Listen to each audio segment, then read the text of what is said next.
اللهم صل وسلم وبارك على سيدنا محمد وعلى آله وصحبه أجمعين.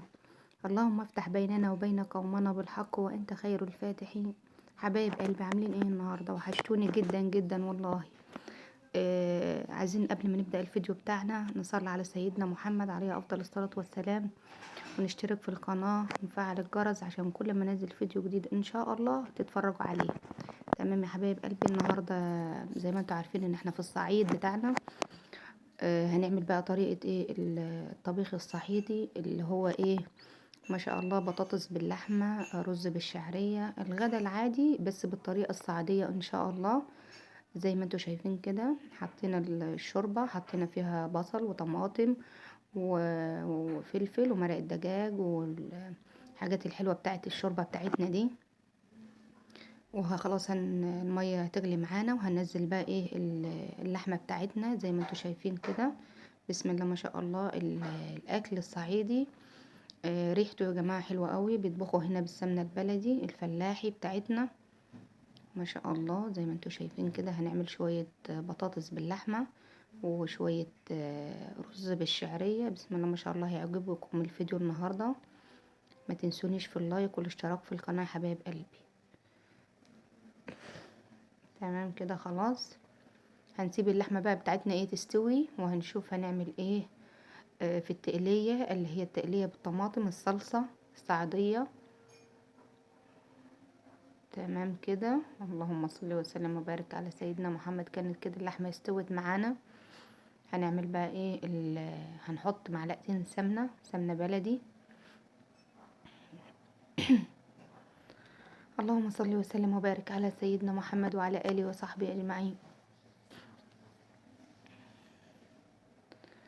السمنة بتاعتنا، هنحط السمنة وبعدين هنحط الأول بنحط البصل، مقطعين بصلتين حلوين كده، وهنسيبهم لغاية ما يصفروا.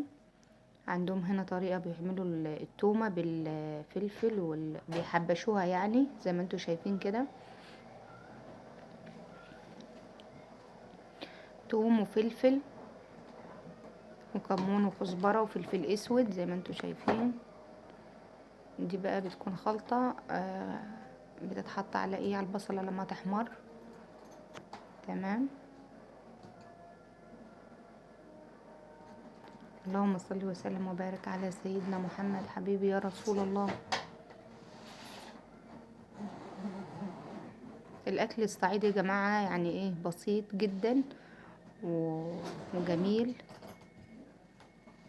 بسم الله ما شاء الله. هنا بندق ايه في الهون اللي هو الهون بتاعنا بتاع الصعايدة. تمام خلاص كده دقينا التومة، كانت ريحتها حلوة قوي زي ما انتوا شايفين كده. ده دقيها ناعم التومة يعني. تمام كده. بسم الله ما شاء الله. ننزل بالبصلة زي ما انتوا شايفين. سيب البصل لحد ايه ما تصفر معانا علشان تدينا ايه الصلصة تكون بتاعتنا ايه محمرة. ما تحطي البصلة وهي نية، الطماطم ما بتكونش لونها احمر زي ما انت عايزاها. تمام. دي الدقة اللي هما بيعملوها ايه للطبيخ عندهم.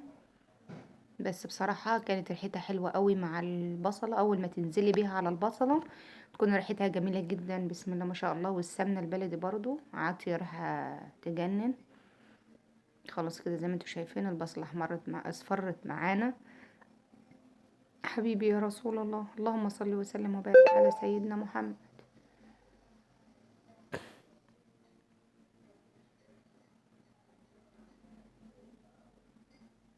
تمام. هننزل بقى على طول ايه تومة بالفلفل. وبعدين ايه الطماطم كنا مسبكين مع بعض طماطم، عاملينها صلصة يعني وشايلينها في الفريزر زي ما انتوا عارفين. خلاص كده اهي الدقة اهي. كل الناس بتطبخ الطبيخ بتاعهم كده ايا كان الطبيخ يعني، فاصوليا، بسلة، لوبيا، اي حاجة بيكون كده بالطريقة دي.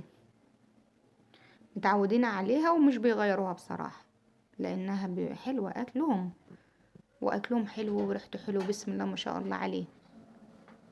ماشي.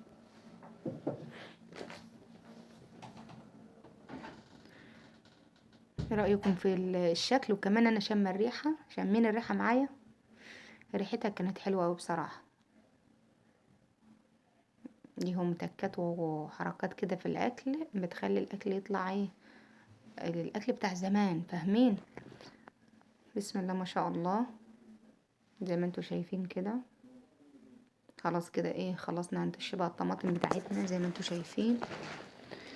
اللهم صل وسلم وبارك على سيدنا محمد. ما تنسوش يا حبايب قلبي ايه، تشتركوا في القناة وتصلوا على سيدنا محمد بنية ايه، فك الكرب ان شاء الله. ايه رأيكم في شكل الإضاءة؟ كانت ظلمة الصلصة بصراحة، الصلصة كانت حمرا وجميلة. ايه رأيكم؟ خلاص كده دي الصلصة، التسبيكة بتاعة الطبيخ اللي هي بتاعة الصعايدة. زي ما انتوا شايفين كده، بسم الله ما شاء الله، الأكل بيطلع مظبوط على التكاية. تمام. اللهم صل وسلم وبارك على سيدنا محمد. حبيبي يا رسول الله، ما تسرحوش يا جماعة، صلوا على سيدنا محمد. خلاص كده هنحط بقى ايه، بسم الله ما شاء الله. هنحط اللحمة بتاعتنا، بنسيبها بقى، بيسيبوها 10 دقايق في الصلصة كده قبل ما ننزل بالخضار ايا كان يعني. زي ما انتوا شايفين كده، بسم الله ما شاء الله. هنحط كبشتين شوربة، طبق شوربة زي ما انتوا شايفين كده، وايه، ونسيبه بقى ايه 10 دقايق الطماطم مع اللحمة علشان تشرب منها. وبعدين ننزل ايه بالبطاطس بتاعتنا اللي هي ايه، اللي هنطبخها يعني ايا كان نوع الطبيخ.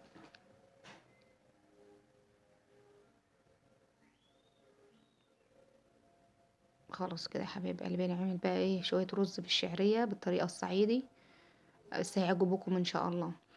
هنا هننزل بقى اللي هي البطاطس بتاعتنا، كان عدى 10 دقايق على ايه، على اللحمة في الصلصة لما شربت منها زي ما انتوا شايفين كده.